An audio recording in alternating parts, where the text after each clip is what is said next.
எங்களை பற்றி விமர்சனம் செய்ய உங்களால் முடியவில்லை. அனைத்து இந்திய அண்ணா திராவிட முன்னேற்ற கழகம் 10 ஆண்டு காலம் 2011-2024 அற்புதமான ஆட்சி கொடுத்தது. அந்த ஆட்சி காலம் ஒரு பொற்கால ஆட்சி என்று மக்களால் பாராட்டப்பட்டோம். இன்றைக்கு விவசாயிகளாட்டும், தொழிலாளர்களாட்டும், இன்றைக்கு அரசு ஊழியர்களாட்டும் அத்தனை பேர்களுக்கும் அனைத்து கிடைக்கப்பட்ட ஒரே அரசாங்கமாக அனைத்து இந்திய அண்ணா திராவிட முன்னேற்ற கழக அரசாங்கம் திகழ்ந்து என்பதை நேரத்தில் தெரிவிக்க விரும்புகின்றேன். அதே போல திரு ஸ்டாலின் அடிக்கடி பேசுகிறார், எங்கள் கூட்டணியில் இருக்கின்ற அத்தனை பேருக்கும் ஒரே கொள்கை என்று. திரு ஸ்டாலின் அவர்களே, திராவிட முன்னேற்ற கழக கொள்கையும் காங்கிரஸ் கொள்கையும் ஒன்றா? திமுக கொள்கையும் கம்யூனிஸ்ட் கட்சியும் ஒன்றா? திரு திமுக கொள்கையும் இன்றைய தினம் விடுதலை சிறை கட்சியினுடைய கொள்கையும் ஒன்றா? ஒரே கொள்கை என்றால் ஒரே கட்சியை அமைத்து விடலாம், தனித்தனி கட்சி தேவையில்லை. ஆக பல்வேறு கொள்கை உள்ள கட்சிகள் எல்லாம் ஒன்றாக சேர்ந்துதான் திமுக கூட்டணி அங்கம் வைக்கின்றது. ஆனால் திரு ஸ்டாலின் அடிக்கடி சொல்வதெல்லாம் ஒத்த கொள்கையுடைய கட்சி எல்லாம் ஒன்றாக இணைந்திருக்கின்ற சொல்லி இன்றைக்கு மக்களை ஏமாற்றிக் கொண்டிருக்கின்ற கட்சி திமுக கட்சி. ஆக கூட்டணி அமைப்பது இயல்பு.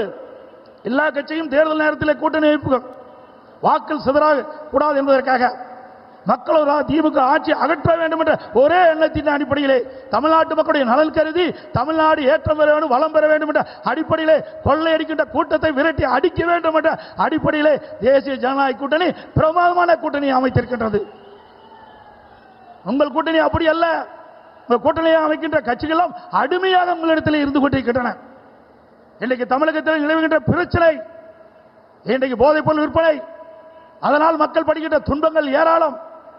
பெண்களுக்கு இழைக்கப்படுகின்ற கொடுமைகள், தினந்தோறும் கொலை, கொள்ளை, திருட்டு, வழிப்பறிவு, பாலியல் வன்கொடுமை நடக்காத நாளே இல்லை.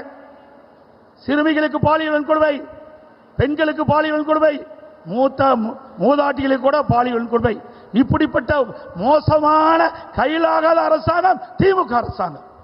அப்படிப்பட்ட அரசாங்கத்தை அகற்றுவதுதான் எங்களுடைய கூட்டணிய நோக்கம் என்பதை நேரத்தில் தெரிவிக்க விரும்புகின்றேன்.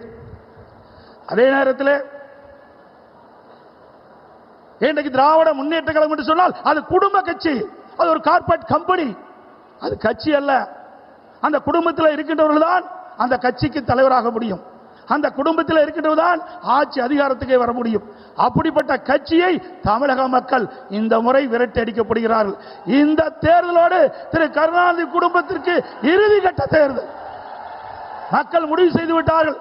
தமிழகம் முழுவதும் ஒரே குரல், திமுக ஆட்சி அகற்றப்படுகின்ற ஒரே குரல் இன்னைக்கு ஒலித்துக் கொண்டிருக்கிறது.